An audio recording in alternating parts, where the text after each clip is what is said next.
Glória a Deus. Irmãos, vamos abrir as nossas Bíblias. Para aqueles que ainda eu não falei, feliz ano novo. Não falei porque você não estava aqui. Deus abençoe. Feliz ano novo para todos nós, amém?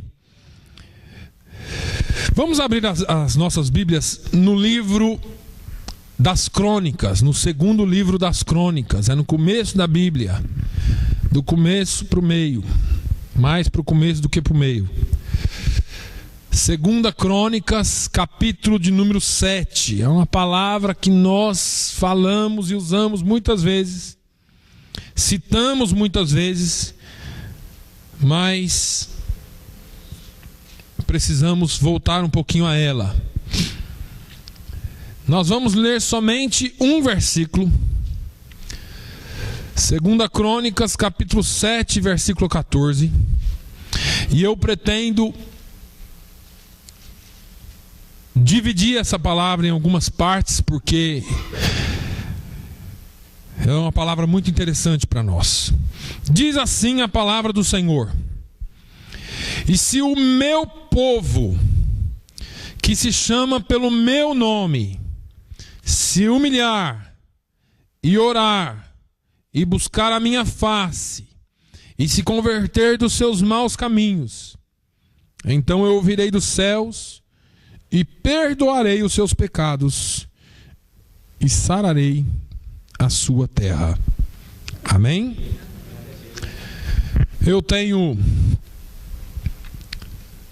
falado para os irmãos no último domingo que nós iríamos começar a falar alguma coisa sobre avivamento. Essa é uma palavra que no século 20, na década de 90 até os meados de 2000 alguma coisinha, no final do século 20, nós ouvimos falar demais.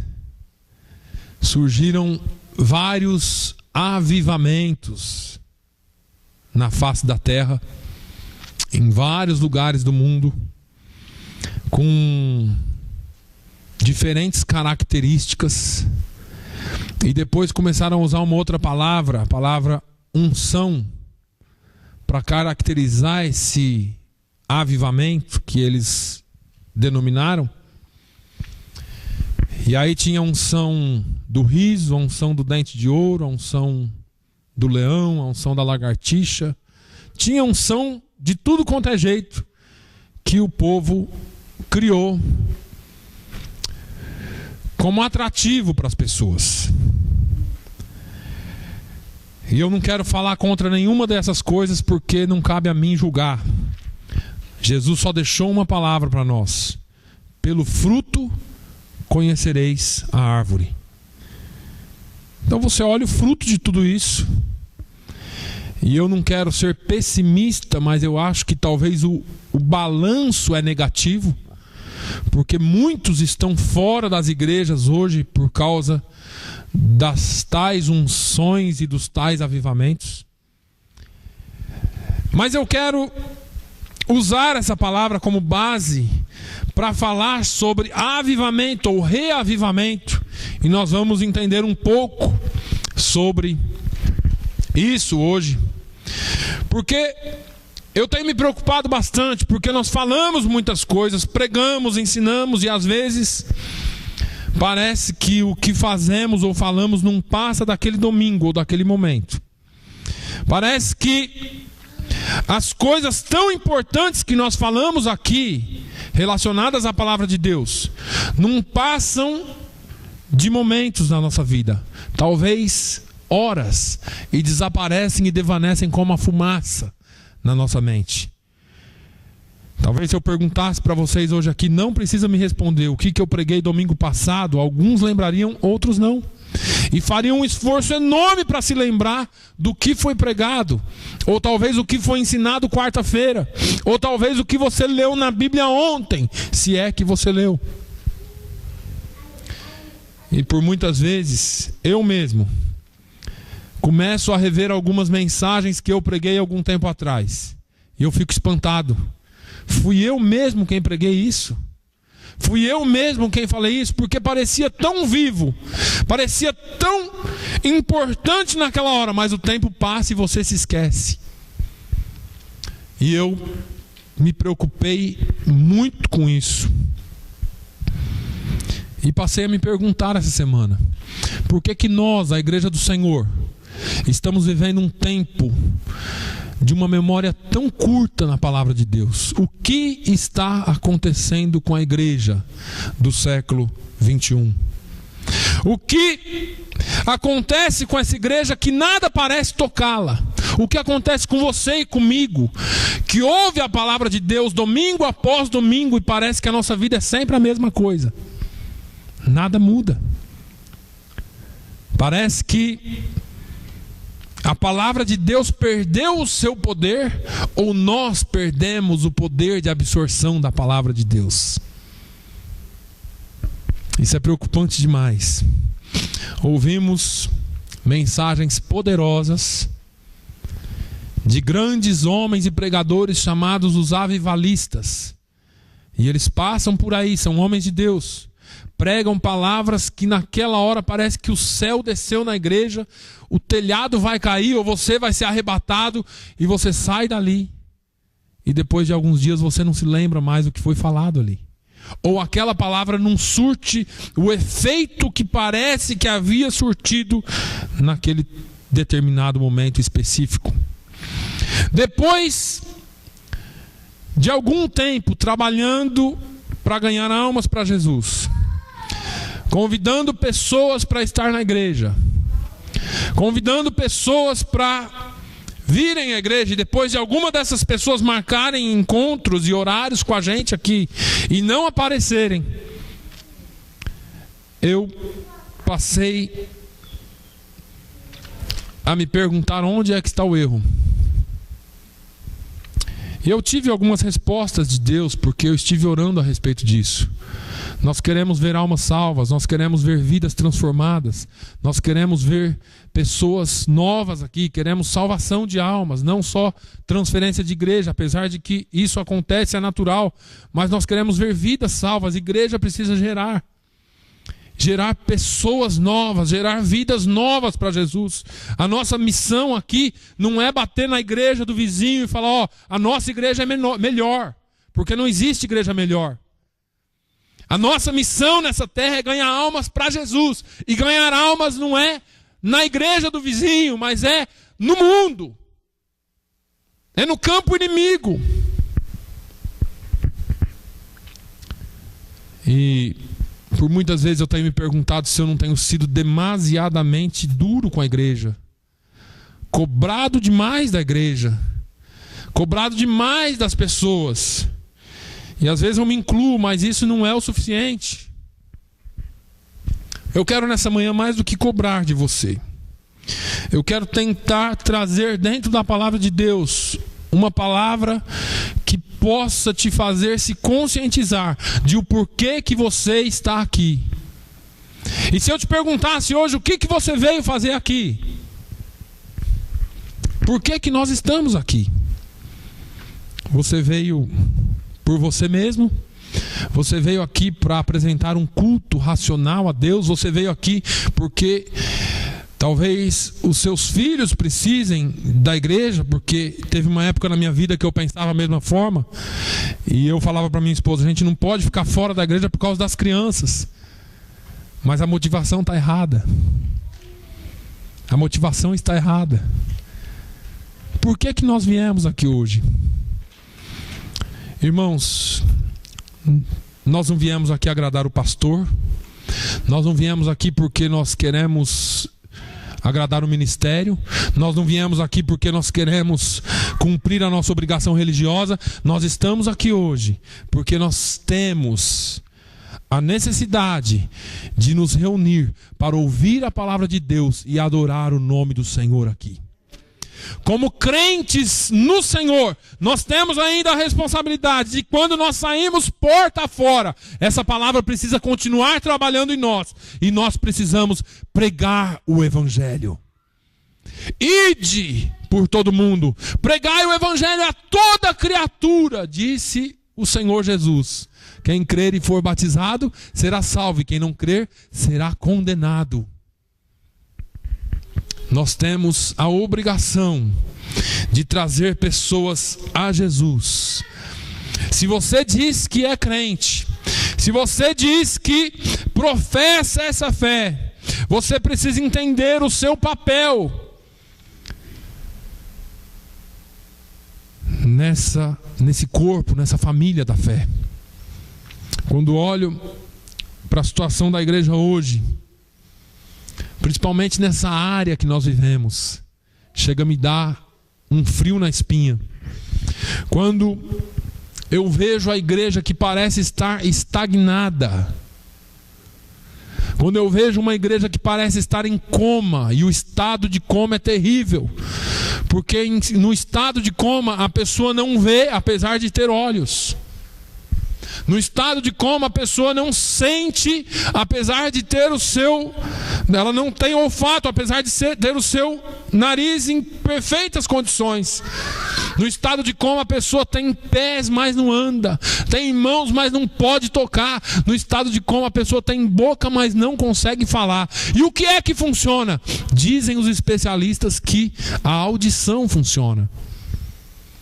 E parece que a igreja nesses últimos dias ouve, mas está em estado de coma, não consegue se mexer, não consegue andar, não consegue tocar, não consegue exercer a autoridade que Jesus pôs sobre a sua vida. Nós estamos vivendo num tempo que a igreja perdeu a autoridade. Nós estamos vivendo um tempo que há alguns anos atrás se falava numa unção que tocava, caía, fazia, acontecia, mas a autoridade que Jesus nos deixou: ide, expulsai os demônios, libertai os cativos, curai os enfermos. Jesus continua dando essa ordem para a igreja e determinando que você faça e cumpra essa autoridade que Ele colocou na sua vida. O problema é que nós nos acomodamos com essa situação. Veja que o homem com a mão mirrada dentro do templo, dentro da sinagoga, com certeza ele já havia orado para Deus curá-lo. Com certeza ele já havia pedido oração para o sacerdote para Deus curá-lo. Mas ele continuava lá com aquela mão mirrada. Só que naquele dia foi um dia diferente. Jesus entrou na sinagoga. E eu fico imaginando, porque Jesus disse: onde estiverem 2 ou 3 reunidos em meu nome, ali eu estarei. Eu fico imaginando, se Jesus está aqui em todas as reuniões, quanto é que nós conhecemos dele?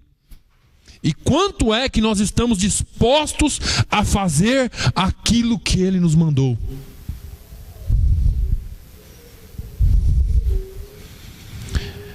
Achamos normal, nos adaptamos com as situações. Aquele homem vinha para a sinagoga todo dia com a mão mirrada. Todo dia ia embora com a mão mirrada. Hoje de manhã o doutor e pastor David Wins pregou aqui. E ele disse: eu louvo a Deus que não era você que estava lá com a mão mirrada. Porque se fosse você, na hora que Jesus dissesse estenda a mão, você ia estender a boa. Estenda a mão, você ia estender a boa. Jesus estava falando para estender a mão mirrada, não a boa. Mas graças a Deus que era aquele homem, ele entendeu o que Jesus falou e estendeu a mão mirrada. Acontece que nós nos adaptamos com os nossos problemas, nos adaptamos com as nossas situações e áreas fracas da nossa vida e passamos a viver essa vida. E a igreja continua achando que é tudo normal. E mesmo quando nós achamos que é anormal, não fazemos nada para mudar a situação. Não estamos fazendo aquilo que Jesus mandou fazer.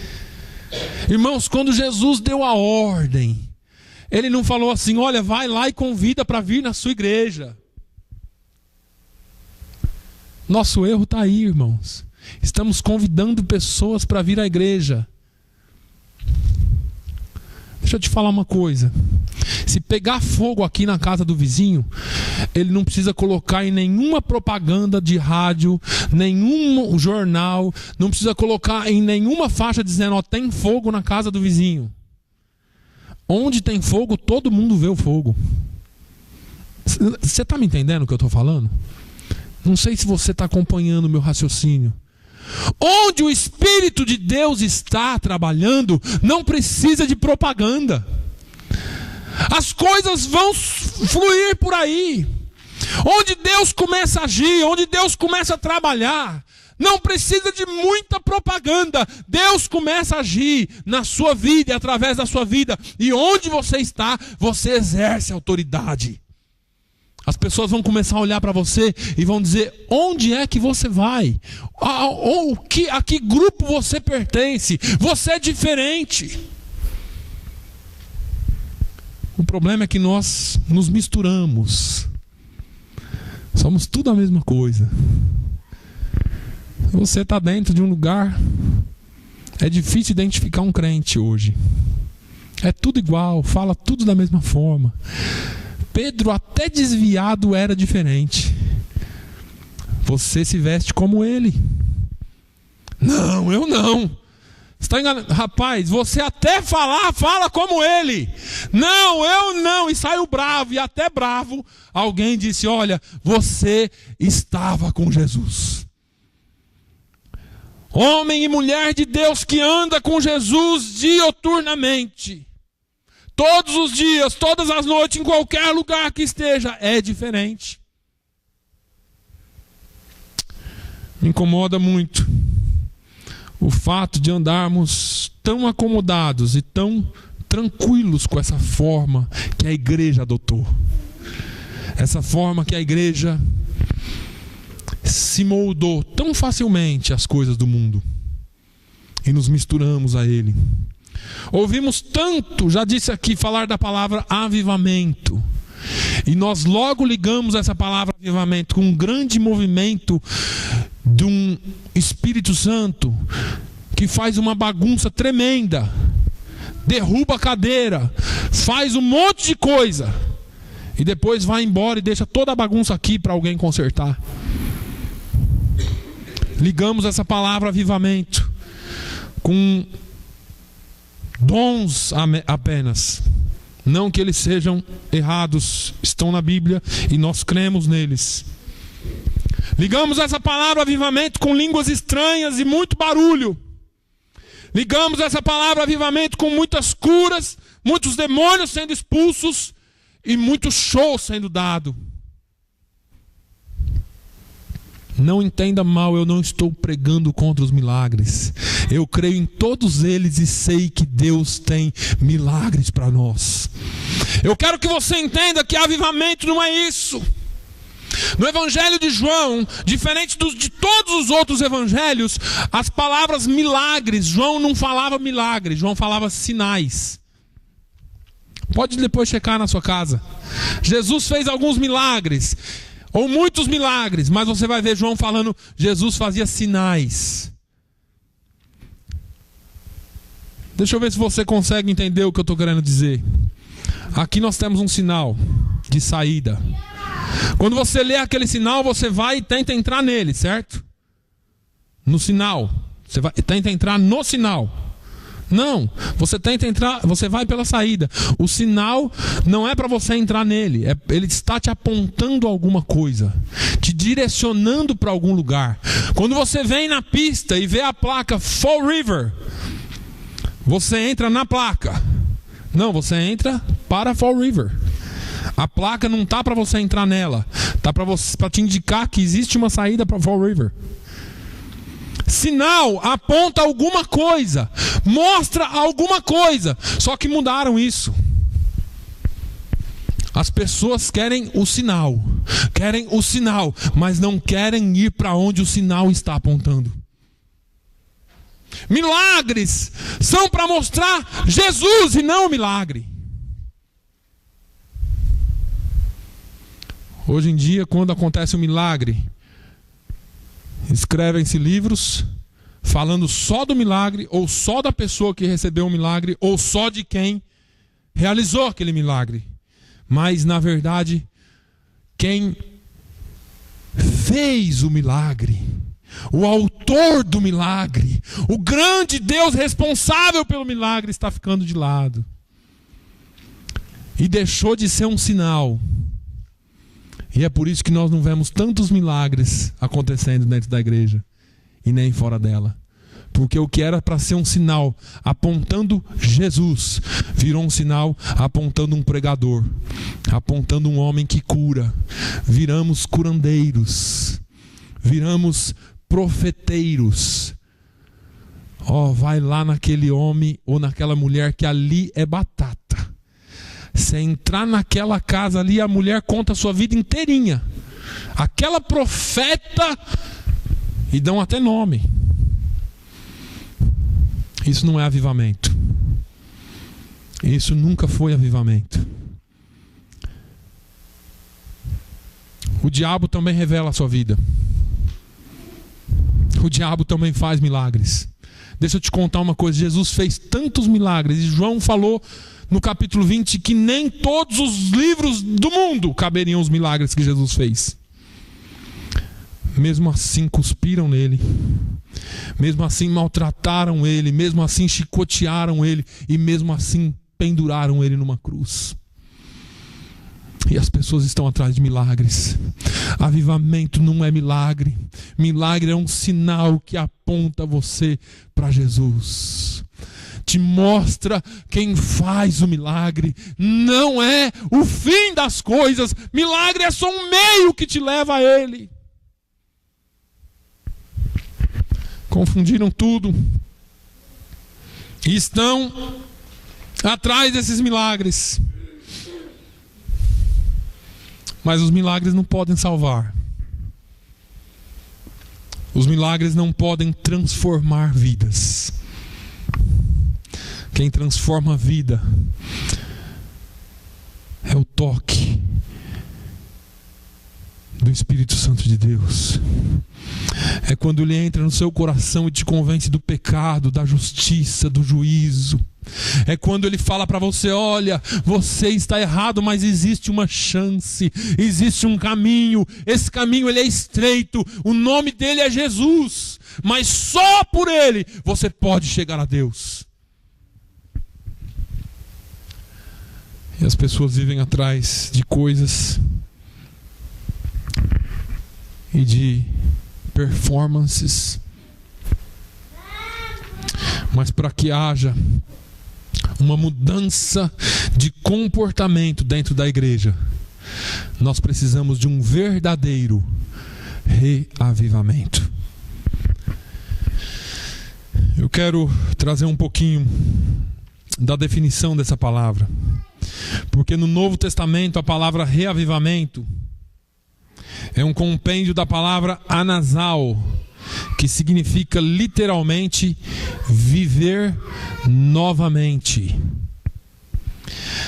Essa palavra anasal foi usada na Bíblia e é usada na Bíblia para a ressurreição física de Lázaro, para a ressurreição física de Jesus e para a ressurreição dos nossos corpos no futuro.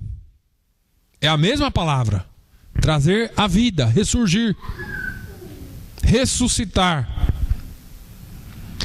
A palavra reavivamento, ela é muito mais do que trazer só a vida, mas é trazer de volta a vida de um cristão que já foi vivo espiritualmente e por algum motivo escorregou de volta ao pecado e em consequência a rebelião contra Deus. Ou talvez essa pessoa esteja passando por uma coisa que chamamos sombra ou neblina espiritual. Eu quero perguntar: quem aqui nunca esteve dentro de uma sombra espiritual no momento da sua vida? Mesmo você que se julga tão fraco, tão pecador, Talvez você esteja de férias, mas você conhece o caminho. Talvez você esteja um pouco distante, mas você conhece o caminho. Esse Dr.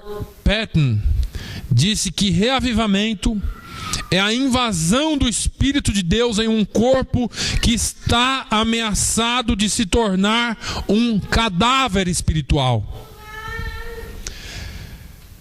Quando eu falava com Deus essa semana, pedindo a Deus uma resposta, pedindo a Deus uma palavra, pedindo a Deus que me mostrasse alguma coisa sobre esse reavivamento que nós tantos oramos e pedimos, pelo menos eu oro e peço. O Senhor me colocou essa palavra no coração. Nós estamos vivendo em dias de grande apostasia espiritual. Eu não sei se isso me consola ou se isso me deixa triste, mas isso não é novo. Porque quando Paulo escreveu a segunda carta a Timóteo, no capítulo 3, ele disse: olha, fica sabendo que nos últimos dias apostatarão alguns da fé. E aí ele dá uma série de características de como seriam esses homens, de como esses homens estariam fora da igreja. Só que o que me entristece um pouco é que essas características, que ele diz que sobrevirão tempos trabalhosos, porque haverá homens amantes de si mesmos, avarentos, presunçosos, soberbos, blasfemos, desobedientes a pais e mães, ingratos, profanos, sem afeto natural, irreconciliáveis, caluniadores, incontinentes, cruéis, sem amor para com os bons, traidores, obstinados, orgulhosos, mais amigos dos eleitos da carne do que amigos de Deus, tendo aparência de piedade, no entanto negam a eficácia dessa piedade. O que me espanta é que o que era para ser algo fora da igreja está dentro da igreja.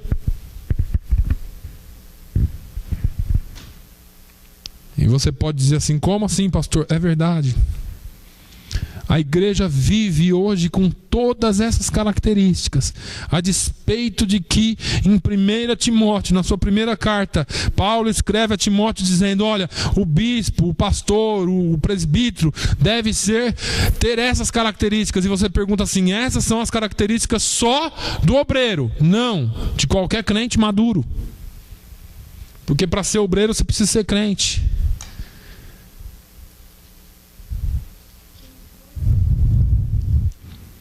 1 Timóteo 3. Convém, pois, que o bispo, que é a mesma palavra usada para pastor ou presbítero, seja irrepreensível, marido de uma só mulher, vigilante, sóbrio, honesto, hospitaleiro, apto para ensinar, não dado ao vinho, não espancador, não cobiçoso de torpe ganância, mas moderado, não contencioso, não avarento, que governe bem a sua própria casa, tendo seus filhos em sujeição com toda a modéstia, porque se alguém não sabe governar a sua própria casa, terá cuidado na igreja de Deus, não neófito, ou não noviço, ou não novo convertido, para que, ensoberbecendo-se, não caia na condenação do diabo. Convém também que tenha bom testemunho dos que estão de fora, para que não caia em afronta e no laço do diabo. Essas são as características de um cristão maduro. E aquelas outras são as características que nós encontramos fora, ou deveríamos encontrar fora da igreja. São 2 e 1 Timóteo 3. Revela as características opostas. E aí, nós estamos vendo as coisas mudadas hoje em dia. Porque hoje em dia, há um tempo atrás, quando você falava assim: eu sou cristão, eu sou crente, era quase que uma identidade. A pessoa falava: pode confiar, é crente. Sai aí na rua hoje, tenta comprar, tenta fazer crédito porque você é crente. Vão rir na sua cara, porque tem tanto cheque devolvido de crente na praça que não dá para falar nem que é crente. Sai e fala que é pastor. Que Deus me perdoe. Mas as coisas estão indo tão rápido, caindo tão rápido.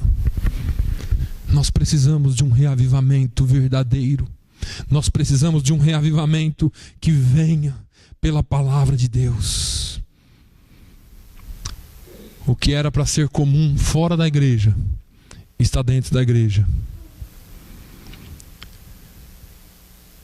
Estamos vivendo o mesmo problema nos dias de hoje. Mas eu vou voltar lá para 2 Crônicas. A palavra de Deus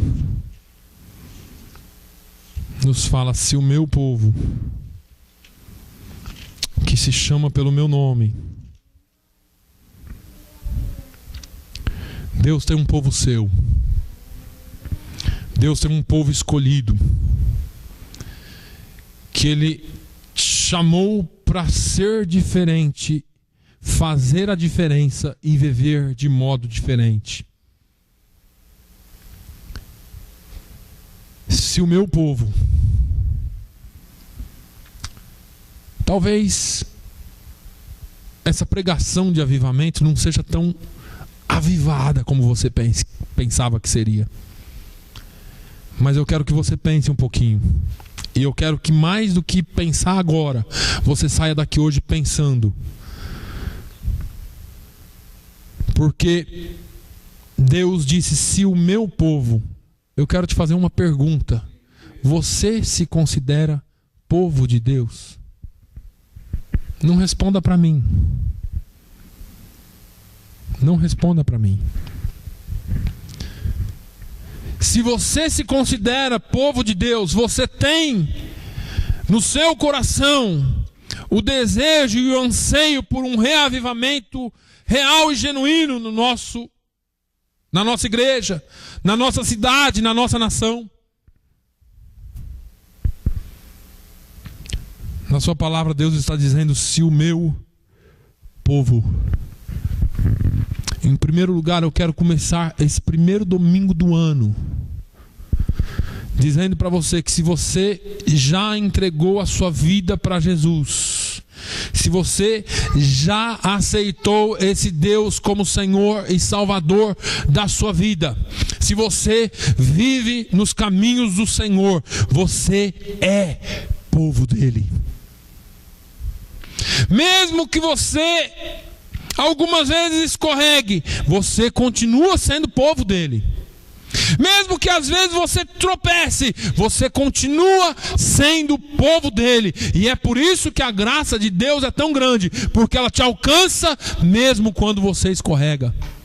Se você escorrega. 1 Pedro 2:9 diz: vós sois a geração eleita, o sacerdócio real, a nação santa, o povo adquirido, para que anuncieis as virtudes daquele que vos chamou das trevas para a sua maravilhosa luz.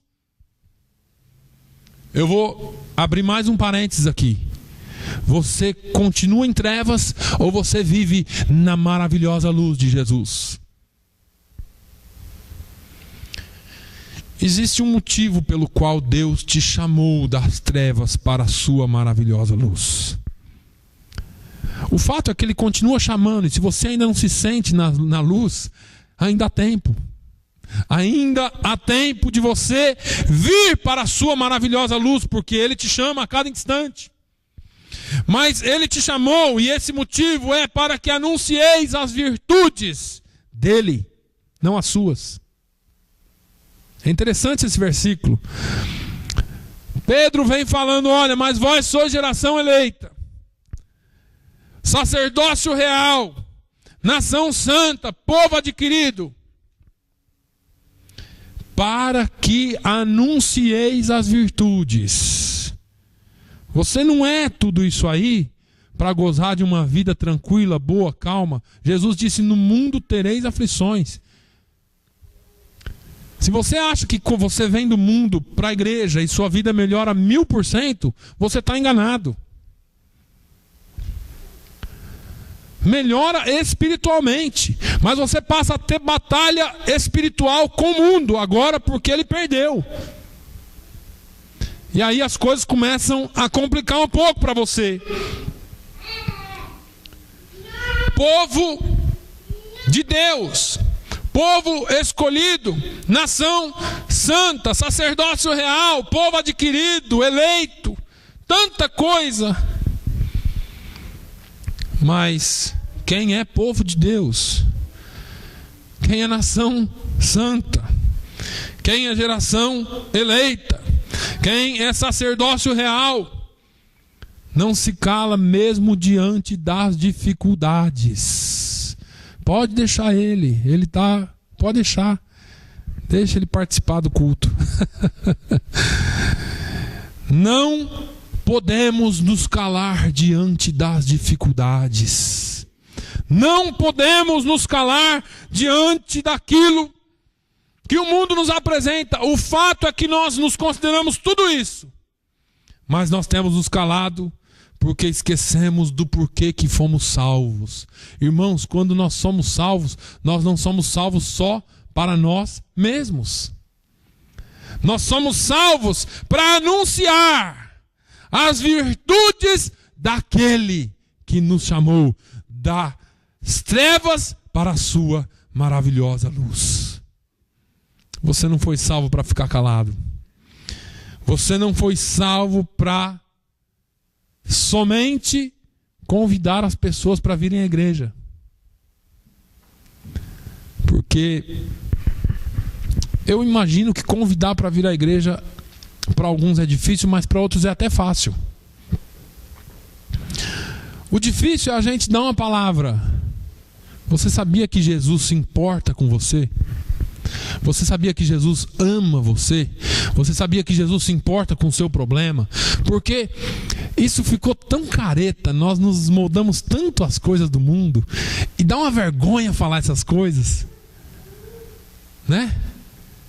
Mas Jesus nos chamou para que nós anunciemos as virtudes dele. Quais são as virtudes dele? Amor em primeiro lugar.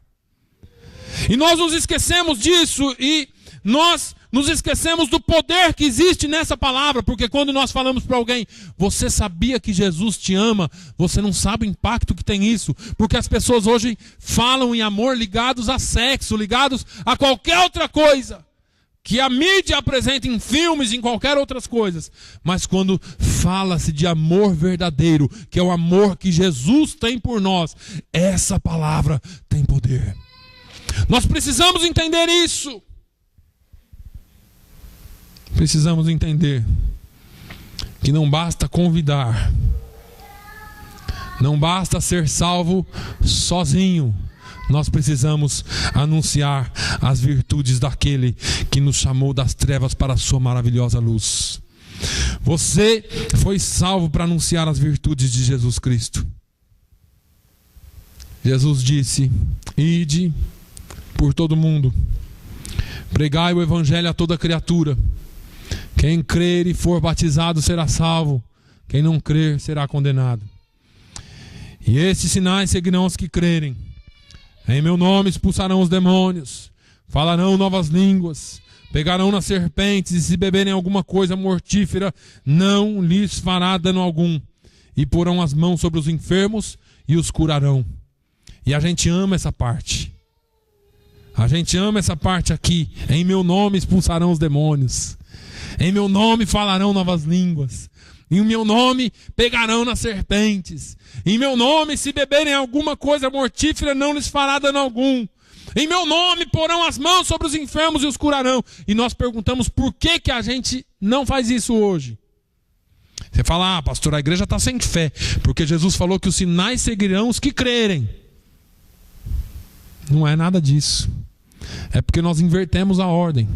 Nós queremos que tudo isso aconteça sem que nós anunciemos a palavra de Deus. O primeiro comando que Jesus deu foi esse: ide por todo mundo e pregai o evangelho a toda criatura. Você foi tirado das trevas para pregar o evangelho a toda criatura. E aí, depois que pregou o evangelho, os sinais seguirão aos que crerem. Sinais. Lembra do sinal? Apontando para quem? Para o pregador? Não, para Jesus.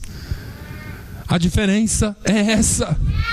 Os sinais seguirão aos que crerem, mas primeiro nós precisamos pregar o evangelho, irmãos. Os sinais, as coisas, os milagres de Deus virão através da palavra, da pregação da palavra de Deus.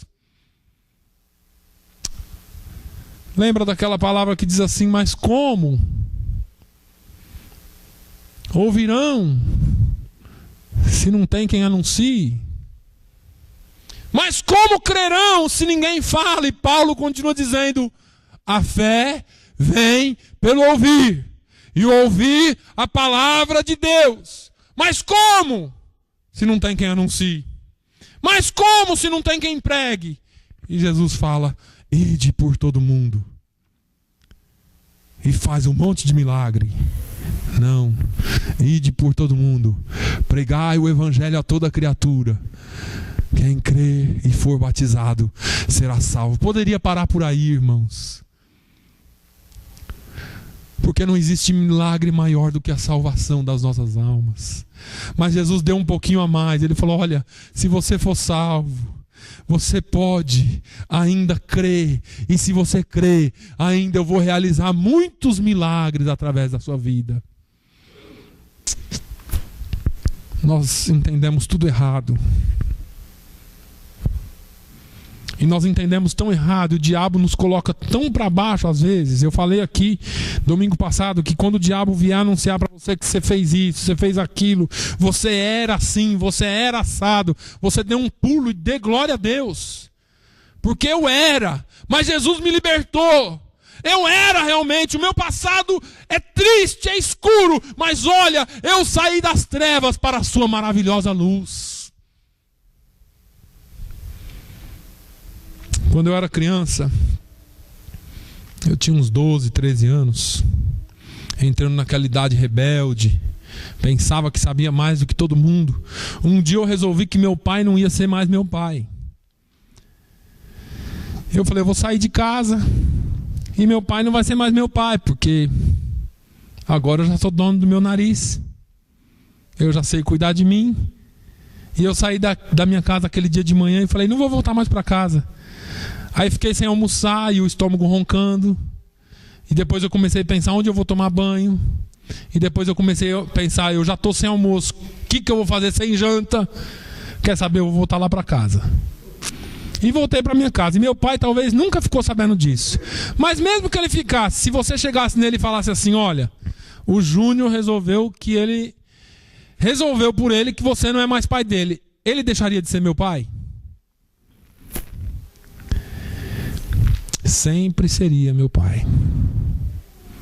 Talvez você tenha decidido deixar Deus de lado. Talvez você tenha decidido que Deus não vai ser mais seu pai. Talvez você decidiu isso de uma forma muito sutil. Eu não vou pensar mais nisso. Deixa Deus para lá, eu vivo minha vida aqui. E você fica vivendo essa sua vida pensando que Deus não é seu pai, ou nem pensa nisso. Mas deixa eu te falar, Ele nunca deixou de ser seu pai. Você ainda é povo dele. Você ainda é povo dele. Ele ainda tem planos para a sua vida. Ele ainda tem planos para o seu futuro. Ele ainda pensa em você. E eu fico imaginando que nem nós pais pensamos nos filhos: será que meu filho vai ser médico? Será que meu filho vai ser pastor? Será que meu filho vai ser bombeiro, como o meu fala que vai ser? Será que meu filho vai ser isso ou vai ser aquilo? Deus fica olhando para você e fala assim: meu filho, eu tenho tantos planos para ele. Será que ele vai pregar o meu evangelho? Será que ele vai ganhar almas? Será que ele vai entender um dia que como igreja ele tem autoridade para estender a mão e curar os enfermos? Será que ele vai entender um dia que se ele pregar o meu evangelho, eu vou salvar vidas? Será que ele vai entender um dia que basta ele abrir a boca, que eu vou encher a boca dele e vou fazer ele pregar, ele cantar, seja lá como for, mas vai ser para minha glória? Deus ainda tem planos com você. Você é povo dele. E ele continua dizendo: se o meu povo, você é povo dele. Se o meu povo que se chama pelo meu nome. É certo que Deus te tem por filho. E eu quero te fazer a pergunta inversa agora: você o tem por pai? Muitos se acham filhos de Deus e estão longe de serem salvos. Muitos se dizem homens e mulheres de Deus, mas os seus frutos são muito distantes dos frutos de um filho de Deus. Porque aqui dentro é tudo muito fácil, lá fora é mais difícil. A questão é que aqueles que são mais humildes, aqueles que são mais, que reconhecem mais os seus pecados, que reconhecem mais a sua pequenez, estes têm mais chances de herdar o reino de Deus, porque Jesus os prometeu. Para que nós vivamos um verdadeiro avivamento, precisamos estar muito conscientes disso. Vocês se lembram lá de Mateus 7, quando Jesus disse: nem todo que diz Senhor, Senhor entrará no reino dos céus, mas sim aquele que faz a vontade do Pai.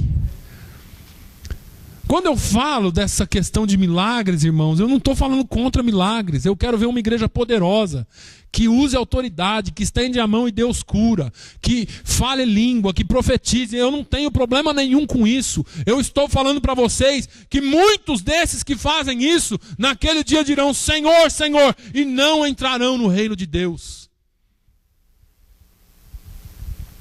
Quem vai entrar no reino de Deus, pastor, segundo Jesus? Aquele que faz a vontade do meu Pai. Qual é a vontade do Pai? Ide por todo mundo, pregai o evangelho a toda criatura. Quem crer e for batizado será salvo, e quem não crer será condenado. Essa é a vontade do Pai para você. Você acha que Jesus te salvou para você ter uma mansão aqui na terra e andar de Cadillac ou qualquer outro carro novo que você queira? Eu não acredito. Apesar de que isso é possível, mas eu não acredito que esse é o principal foco de Deus para a sua vida.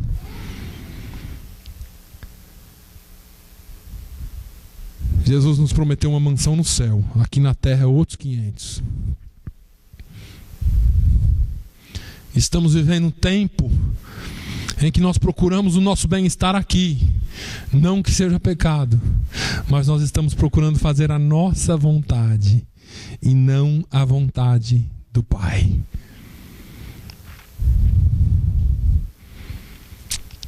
Vou te dizer uma coisa, irmãos. A sua salvação não depende de quantos milagres você realiza. A sua salvação não depende dos tipos de milagre que você realiza no nome de Jesus. A sua salvação depende de guardar a palavra de Deus. E se a palavra de Deus é esta, ide. Se a palavra de Deus é essa, anunciai. Se a palavra de Deus é guarde a minha palavra, então nós precisamos guardá-la. Fazer que nem Davi fez no Salmo 119:11. Escondi a tua palavra no meu coração, para não pecar contra ti. Pastor, eu não falo de Jesus para ninguém. Cuidado, porque você não está cumprindo a palavra. Cuidado. De alguma forma, você precisa falar de Jesus. Se você é filho de Deus, desculpe com a dureza da palavra de Deus, não comigo. Mas se você é filho de Deus, você precisa se comportar como filho de Deus. Você não pode dizer que é filho dizer que é crente, dizer que é salvo e não obedecer a sua palavra, porque tem alguma coisa errada. Entenda que Deus leva muito mais em consideração o seu caráter do que o seu desempenho. Eu vou repetir. Deus leva muito mais em consideração quem você é do que aquilo que você faz. O que vai te levar para o céu não é a sua capacidade de realizar milagres. E eu volto a repetir, a despeito de que aquele que segue a palavra de Deus crê em milagres e tem autoridade para fazê-lo no nome de Jesus. Mas não é isso que te leva para o céu. Até porque o diabo faz milagres. Mas é a sua conduta, é a sua forma de viver e o seu caráter diante de Deus que te leva para o céu. Isso me faz lembrar de Jesus falando com os fariseus, os escribas. Havia acontecido tanta coisa e mesmo assim não criam em Jesus. E naquele mesmo dia, vocês lembram que eles tinham trazido uma mulher adúltera para Jesus, para ver o que ele falava dela, e ele deu ali uma palavra eterna para ela, e deu uma palavra de salvação, mas disse: vai, não peques mais. E seguindo essa palavra, ele se apresenta como a verdade, e acrescenta que somente conhecendo a verdade é que as pessoas poderiam ser salvos e libertos. Mas quando começam a debater com Jesus sobre quem é o seu pai, Jesus dá uma palavra dura para aqueles homens, aqueles fariseus, aqueles escribas, e ele fala: vós fazeis as obras de vosso pai. Disseram-lhe, pois, nós não somos nascidos de prostituição. Temos um pai que é Deus. Eles estavam acusando a mãe de Jesus, porque eles não criam na obra do Espírito Santo. Olha só.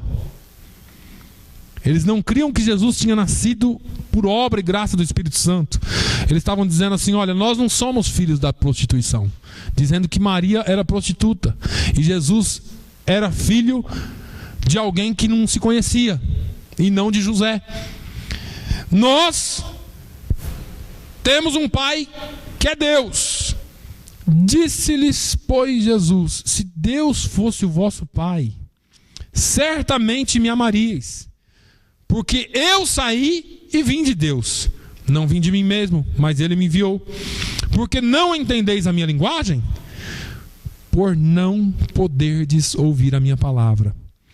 Vós tendes por pai o diabo, e quereis satisfazer os desejos de vosso pai.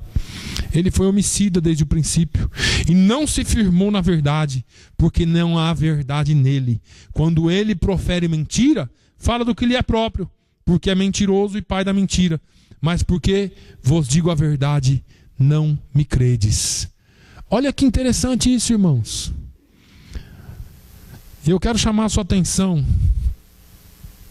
te fazer uma pequena pergunta: quem é o seu pai?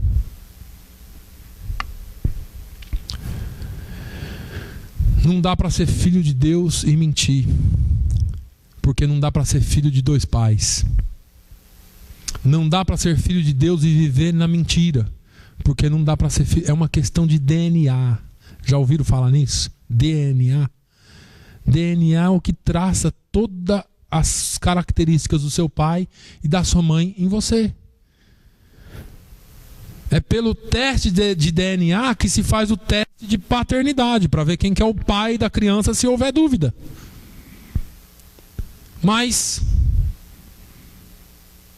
tem crente que diz que é crente e o DNA dele está com problema.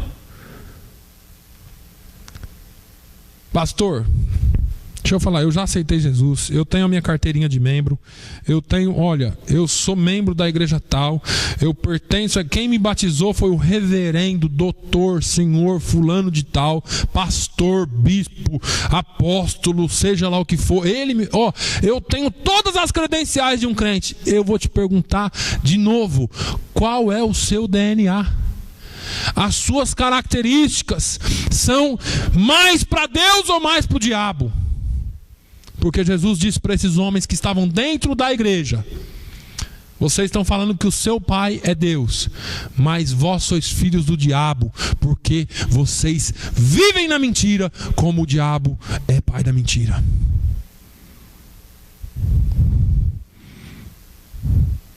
E se o meu povo, que se chama pelo meu nome,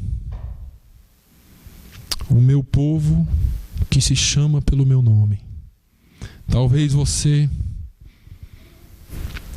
não se achasse povo de Deus, mas Ele ainda te chama povo dele. Talvez você diga assim: pastor, eu sou muito sujo e pecador para ser filho de Deus.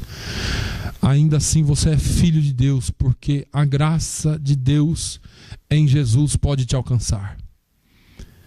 Pastor, eu tenho errado tanto na minha vida. Eu me desviei dos caminhos do Senhor e agora eu estou sem forças para voltar. Jesus é a sua força. Ele pode mudar a sua história.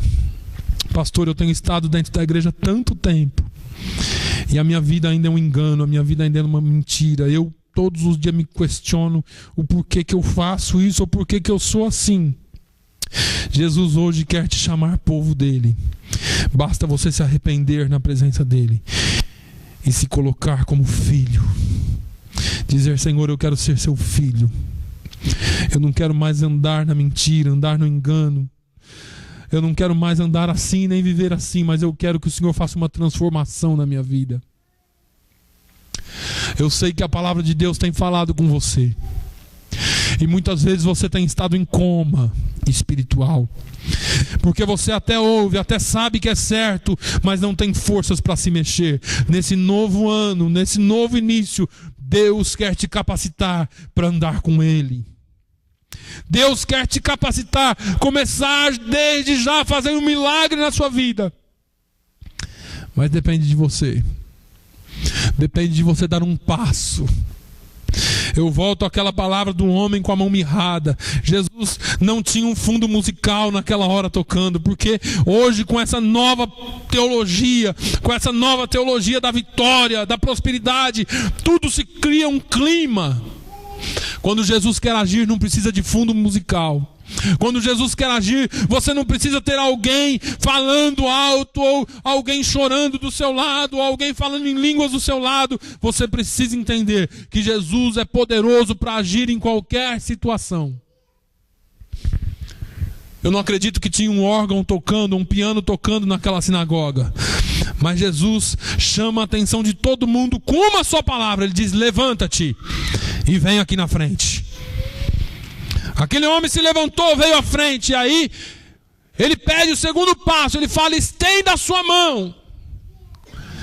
E aquele homem estendeu a sua mão.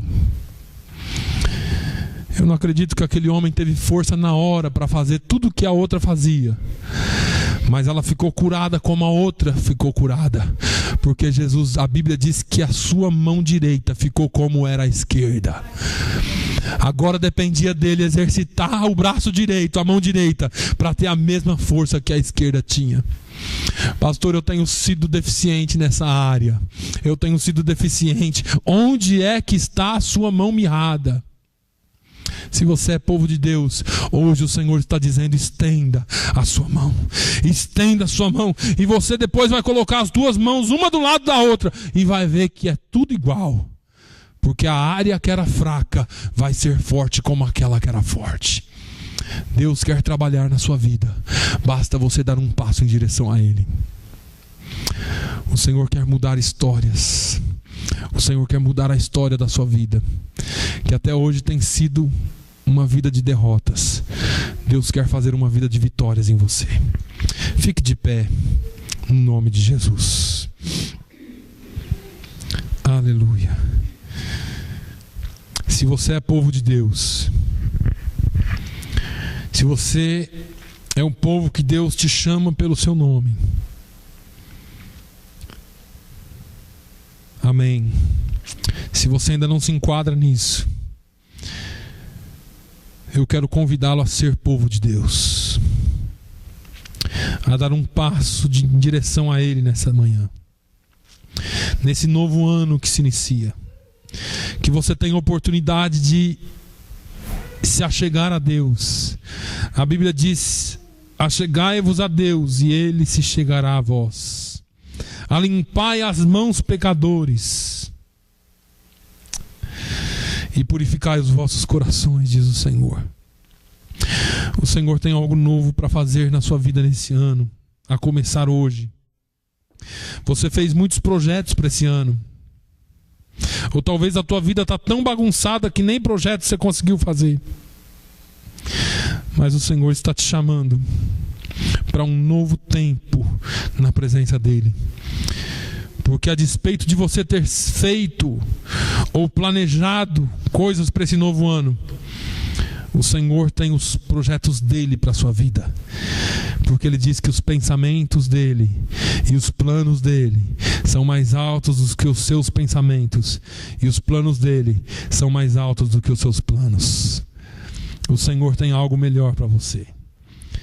O Senhor tem algo melhor para você. Nesse primeiro domingo de 2013, eu quero convidar você que se sente fraco, você que se sente em dúvida sobre a sua salvação, você que não tem mais prazer em estar na presença do Senhor, eu te convido para dar um passo aqui na frente, como Jesus convidou aquele homem.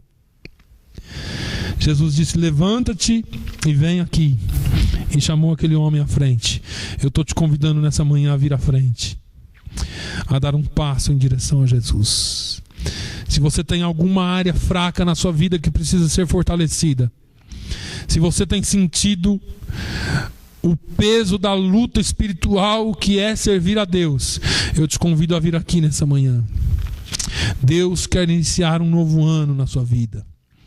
Deus quer iniciar uma nova etapa na sua vida. Deus quer fazer de você uma nova criatura. E se você já é nova criatura, Ele quer te renovar e trazer em você um reavivamento. Trazer para você um reavivamento pessoal que começa em você. Aleluia. Se você quer e pode, saia do seu lugar e venha aqui. Aleluia. Aleluia. Aleluia. Deus quer usar a sua igreja neste lugar. Esse ano é um ano que começa diferente para nós, porque eu sei que Deus vai atrair muitas pessoas para cá. Onde tem fogo não precisa de propaganda. O fogo se alastra e o fogo do Espírito Santo vai pegar nesse lugar. Eu não estou falando aqui de bagunça, eu estou falando aqui de um reavivamento verdadeiro que faz vidas serem transformadas, que os verdadeiros milagres de Deus acontecem e que o nome dele e a glória dele é estabelecida.